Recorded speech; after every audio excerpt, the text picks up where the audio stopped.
All right. Welcome back, everybody. We've got another 20-minute pop-up here. Super excited. Got my good friend Matt Vbrock here, and we are going to talk about the number one reason that you are not making as much money as you should in your real estate business. And we had a little chat ahead of time, and I cannot tell you how much I agree with this. So, Matt, welcome. We're going to jump right into it. 20 minutes. Let's go. Tell us about it. Man, I'm excited to be here. Thanks. So thank you for having me on. Yeah. So yeah, number one reason, you're wasting time on doing stuff that you should not be doing. That's Oh it. my God. That's the bane of every hustler, entrepreneur, wholesaler's existence, right? Yeah, exactly. So one of the things we always tell our clients is if you're doing, less than I'd say $500 an hour tasks in your business, then Mhm. you should be delegating this to somebody else, right? So Got it. that's exactly what we're trying to do. So I've read like Dan Martell's book, Buy Back Your Time. I've been doing this for 22 years. I've heard that over and over and over again. But man, like break it down so that like a nitwit like me can understand that. Like what should I be doing? What shouldn't I be doing? Because it feels like in the beginning, right? When you're trying to get your business up off the ground, like I've got to do everything, right? Yep. I've got to do all the work. Nobody's as smart as me. Nobody works as hard as me. Blah, blah, blah, blah, all that crazy stuff. Well, I'll tell you the number one thing to do, and Dan Martell's book, Buy Back Your Time, is one of my absolute favorites. Love It's a it. game changer. If nobody's ever read that before, you got to go pick it up Mhm. today. It's absolute life changer right there. I mean, the number one thing it's going to come down to is you have to start defining what it is you're spending your time on first, right? Mhm. So define what you're spending your time on, and then you've got to break it down into a couple different ways, right? So a couple of things that Dan talks about in his book is doing what's called an energy audit. And then Mhm. also you want to look at, is this going to be a core function of the business, right? So when I say core function, we're talking about like, is this something like if I'm doing it, and if it stops getting done, the business shuts down, right? Mm. Or is this just a Yeah. business task or is it a personal task, right? And then you want to essentially break down how many hours you're working on that thing, and then you assign a dollar per hour value to it. It's very simple. Okay. So very So simple. let's give us an example. I think most of our people that are watching this are probably, real estate investors. A lot of them are maybe wholesalers or rehabbers. Like, what are some real life examples of what we're talking about here, so we can just really Yeah. bring it down to them. Well, let's talk about it real quick. Can I go share my screen real quick? Would they see that if I do Mhm. it? Awesome. Let's do that Yeah, real for fast. sure. So I'm going to show you guys an example of one of my clients that we work with. His name is Mitch. This guy's running $1 million a year wholesaling business as it is. So I don't know if you Okay. guys can see this okay, but Yeah, yeah. let me zoom in here just a hair. Thank you. So one of the things that Even with my glasses, I can't see it. So go yeah, ahead. you're good. So the first thing you would do is you want to start off with what's called a time audit, right? So Dan Martell talks about in that book that you want to do at least a 14-day time study. So I know Ooh, it sounds like a pain in the sounds butt to horrible, do. Matt. Matt, it sounds terrible to do I this. know it's absolutely it's brutal initially when you start. I'm not gonna lie, right? But I will tell you that as you start to do all these things, it's the little wins you're gonna be stacking on top of each other, right? Okay. So as you're going through this, you just track what you do on a 15-minute basis. That's it. So and if you do something that you're more than one thing during a 15-minute time frame, make a little note and say, okay, it took me 2 minutes to do this. It took me, Yeah. 5 minutes to do this, whatever. So that way we can have a really accurate measure of what's going on. But the most important thing to look at here is what we call two things: the energy audit and then the dollar per hour value with that, right? Okay. So let's talk about energy audit for a second. So we all have a spot in our lives where we can focus in our genius zone, is what I like to call it, right? So you Right. guys have probably heard that before. And so not everybody's good at everything. And like you mentioned, actually, David, is like if you want something done right, you gotta do it by Yeah, you gotta do yourself, it right? yourself, right? And Exactly. and I've talked about this a million times. When I started out, I Yep. I wore the badge of, very proudly, the badge of honor of I'm a control freak and I just have to do Hmm. everything myself. And it was absolute nonsense. 100% nonsense. And the thing is like you really need to focus on the things that you're good at and let other people do what they're good at, right? So if you think about it, the way that I like to explain to our clients is if you are trying to do something you're not good at, you're robbing somebody else of the opportunity Mhm. to do something that they love, right?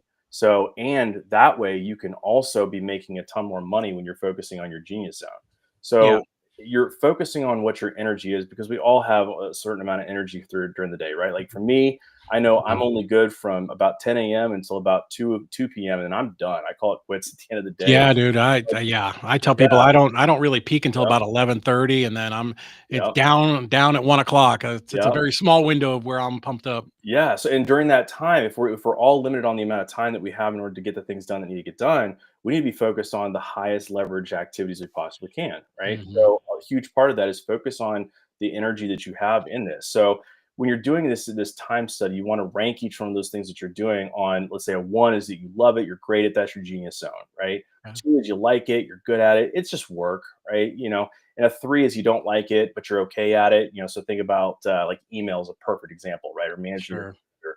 And a four is just like you don't like it and you're not good at it. We call that the incompetent zone. Not to say that you're incompetent or anything like that, but it's something to keep in mind, right? Yeah. So then the other part of it is you want to assign a dollar per hour value to it, right? So the easiest Mm. way, a lot of people get a lot really confused in terms of, well, how much should I assign to each one of these different things? Yeah. It's very simple. It comes down to what would you have pay somebody else to do in the business, and then how much. The way I look at it is that how much revenue can this task generate for my business, right? Interesting. So if I look at it from the standpoint of that, of how much revenue it's going to drive, a $10 an hour task is something a virtual assistant can do. $30 executive assistant, a work task might be 100. Management, I would also include sales in here as well. Would be something that's like a $500 an hour task. And then if you're at that if you're doing strategy and you're working on your business, that's a $5,000 an hour task, right? So we wanted to have you focusing on as much as possible on being in that management zone and $5,000 an hour tasks, right? Yeah. So in strategy. So that's really all you do. And you just do that for 14 days. I know it's tedious, but if you use the spreadsheet to do it, it'll make things so much simpler. And then once you're done, all you do is you come over here. And in fact, I wouldn't do this. I would have my virtual assistant take everything I did on that time study and put it over here on this sheet. Says Mhm. all the tasks that I'm doing. They write it down, and then you're just sorting it by, okay, where's my top energy level stuff I need to be doing, right? So we want to keep the ones and the twos that in your wheelhouse of the things you need to be doing. Anything that's a three or a four, we want to get that off your plate, right? And then right here, you can see we just did business and core, type of stuff that needed to get. Mhm. But I 100% recommend putting your personal tasks on here as well. Okay, Really? Okay. 100% I think that would be because counterintuitive. Most people would think this is a work no, thing. Let me not do that. no, I want you putting your personal on here too, because if you're before the level of, if you're not making at least $300,000 a year in your business, you should at least have a virtual assistant who's helping you out with like minimal tasks and Yeah. easy stuff, right? Just to take some of the workload off your plate.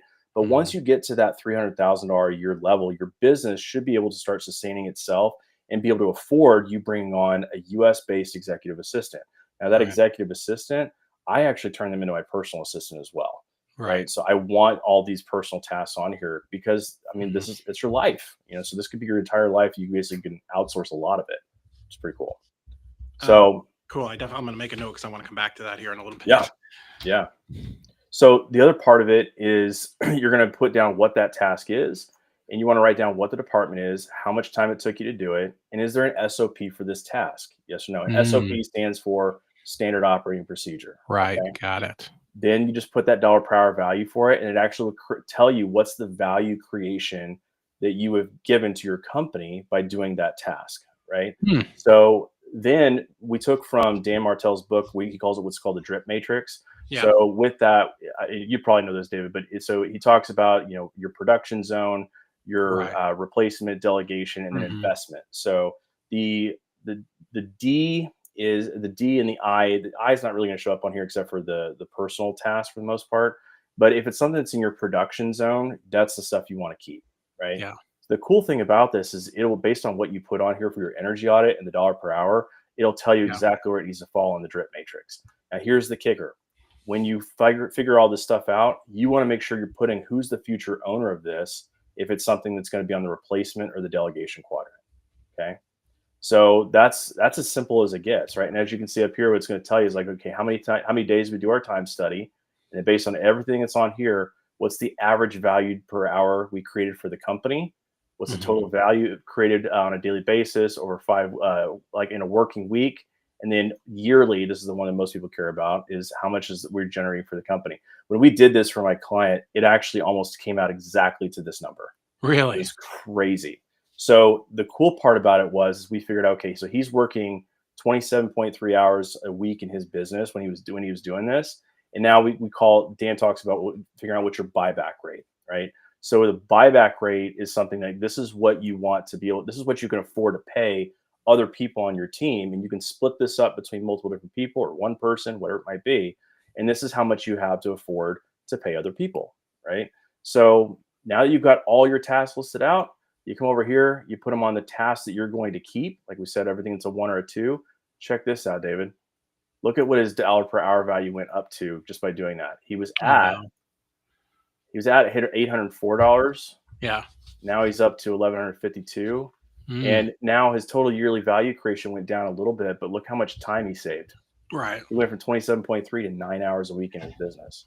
Hmm. So it's nuts when you look at this way. And Wow. now when you give this to an executive assistant or a virtual assistant to work on, and you put all the stuff on the list of the tasks that are getting delegated, now Mhm. it's their job to go and create all the SOPs. And then we actually put all the SOPs on this SOP sheet. And then that person Mhm. then becomes the SOP champion, is what we call it, who's Right. now in charge of actually coming up with it, managing it. Mhm. And we use something called the RACI model to actually make sure who's responsible for it, who's going to be Got it. accountable, who needs to be consulted, who needs to be informed. Nice. Okay, let's talk about this. So Yeah. I think that's amazing. So the people watching this or who are on all different levels, like Matt, when do I start this? Like like I haven't done my first deal yet. Should I be doing this? Man, I'm doing 5 deals a month. Should I be doing this? Like, at what point does somebody say, "Hey, I need to start thinking about this"? Yeah, I would start thinking about it immediately, right? Okay. Especially any task that you're doing that you hate doing needs to go on this list, and you need to figure out how we can delegate that to somebody else. I don't care Okay. if it's personal, I don't care if it's a business task, whatever, start now, right? The Yeah. sooner you start, this will help you build that foundation. I can tell you also Dan's book, I read it a little over a year ago, absolutely changed my life. But I have, really, she's a quasi personal assistant. We call her kind of she's my house manager. She runs over, lets my dogs out every day. She does my Yep. laundry, picks up dry cleaning, all of those things, meal preps for me, and just kind of runs around and does that. And that frees up so much of my time to make sure that Hmm. I'm here in my office, you know, talking to our partners around the country and making sure that I'm here with my team. So that has been invaluable. And it's in the big scheme of things, what I pay is nothing, for that. But what is the difference between you mentioned this earlier, a personal assistant and an executive assistant? Because I do think they're a little bit different. Yeah, when you're starting off, you can have them kind of be both because a lot of people will they don't have a lot to do necessarily in the business when they're Yeah. first getting started. But that's what I'm saying is you can take if you're starting now and you put those personal Mhm. tasks on here, you can divvy some of that stuff up, right? Yeah. So and I would actually call them like your life assistant probably eventually to start, right? Yeah. So but eventually the goal of having an executive assistant is not to have them in that role for a long time, right? In Mm, fact, what we do is we look at the executive assistant as that's your future second in command, right? So, understood. and I don't like to use titles like Yeah. COO or operations manager or anything like that because that comes with a lot of like salary creep and things like that as Yeah. well. So we just use the term second in command. And I think Mhm. the best companies that I've seen that we've worked with are the ones where they groomed that executive assistant up to becoming eventually somebody who's going to be running a team and then running Mm, the company over time, right? Because really? as we get into this, we all got into business to go sit on a beach and drink Mai Yeah, Tais, right? absolutely. So the only way you do that is having other people that are managing the Right. systems and the processes and things like that. So that EA needs to be that person. So the Nice. differences between an EA and a personal assistant, initially there's not much, right? Okay. So, but as you start to grow the company, they can grow more into focusing on certain key areas of the business. Nice. And then they move into the executive assistant Yeah, role. and I know some people, we have some mutual friends, like, I know one guy, he's got, like, 4 executive assistants, and they all do kind of different things, but he calls them Yeah. all executive assistants. So I think that's fantastic. I do think 100% this is the only way to scale, right? Yep. This is the pathway if you want to grow your business because again, as the entrepreneur, the investor, the wholesaler, the business owner, I can't do everything. No matter how Hmm. delusional I was, and I will use me as an example, like I was that guy working 14, 15 hours a day, 6 7 days, 6 days a week, and Sundays, I did a half day of 8, because I could do 8 Hmm. standing on my head. It didn't feel like anything. But that really stunted my growth because I was that person. And Yeah. we talk about this a lot with transaction coordination, right? Why you need to start to outsource some of these things to Hmm. some people who are professionals. Do you see a big difference between like, maybe virtual assistant EAs, US based EAs, executive assistants, and then like in person, sits in the next office from you or, works out of the same building? Huge difference. Absolutely huge difference. Yeah. I think everybody starting off should, as soon as you can afford to pay, at least for a virtual assistant, Hmm. you should get one as soon as possible. Ideally, Okay. somebody from like the Philippines or something like that who speaks really good English and they Right. understand the culture and things like that. Hmm. But the goal of that virtual assistant is not to become the executive assistant for you in the long run, because I do want somebody who's going to be US Hmm. based, who can be local to where you're at, who can Nice. meet with you on a regular basis. I'm a huge fan. Like I used to be a huge fan of like doing everything virtually, especially like during COVID and stuff like that. And now I've completely swung the pendulum back in the other direction. I'm that guy, man, and I am the Yeah. most unpopular guy in my office because all of our people here work in office. In fact, we're moving to a bigger office because Yeah. we can't house everybody. Yeah. But I just think there's something to be said for being in person, especially if there's ever Yeah. any kind of collaboration that needs to be done. Like Yeah. I cannot do that effectively over Zoom. It Yeah. just doesn't work, and I'll fight anybody on that. Yeah, I mean, it's one thing. Like, I'm definitely a hybrid kind of a role, but I Hmm. think like the team needs to be able to get together at Yeah. least a couple times a quarter, Hmm. ideally. To really collaborate, and Yeah. you miss out on a lot of that culture, right? Yeah. But the point being was with a virtual assistant versus an EA, that virtual assistant that you bring on initially, that's going to become the assistant to your executive assistant because they're Mm, already going to have a lot yeah. of the knowledge about what's going on in your company, and they can help shortcut your executive assistant's learning curve by a lot. And then that Right. way they can delegate a lot of that much smaller dollar priorities out stuff to Mhm. them. So that way they can focus on the higher level stuff that you've assigned to them as well. Cool. Last question for you that I Yeah, really want to talk about. Do you see any dangers in people who try to outsource too quickly and push these tasks out to other people? 100%. Okay. That was a loaded question 100%. because I know the answer there, but Yeah, because I yeah. see it over and over and over again. Yeah. Stay in your lane, focus on revenue in first position is absolutely number one. Everything else can fall by the wayside.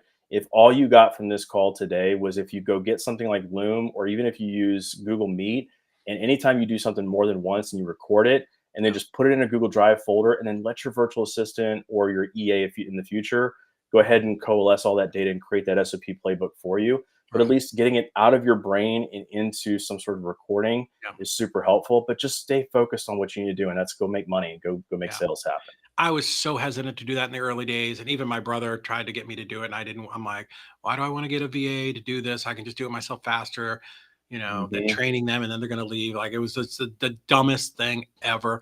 But kind of what I'm speaking about there is I know it's very cool and very fashionable, like to Yeah, do outsource and to bring people in. And we go to these masterminds, we're all the same ones, and people are like, you got to get in the owner's box and you got to be over here and let the other people run the business.